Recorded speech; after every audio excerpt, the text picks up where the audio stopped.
ఈ పరలోకపు తండ్రి ఈ రోజు రాత్రి నీతో మాట్లాడుతున్నాడు. I am your father. నేనే నీ తండ్రిని. I'm there for you.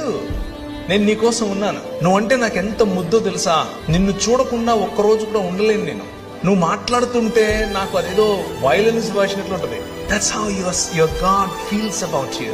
నీ పట్ల నీ తండ్రికి ఉండేటటువంటి హృదయం ఇది. ఎంతగా నిన్ను ప్రేమిస్తాడంటే నీ తండ్రి నీ కోసం చచ్చిపోయేంతగా చెబుతారు ఈ లోకంలో ఉన్న తండ్రులు. కానీ మా నాన్న చేసి చూపించాడు.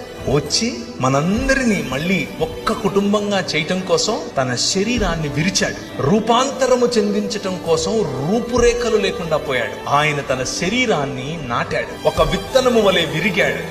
ఒక విత్తనము వలె ఆయన పగిలాడు. దున్నబడినటువంటి ఆయన శరీరం నాటబడిన తర్వాత 2 దినములైన తర్వాత 3వ దినమున యెహోవా సముఖమందు మనము జీవించినట్లు ఆయన మరణాన్ని చంపి తిరిగి లేచాడు. That is your father.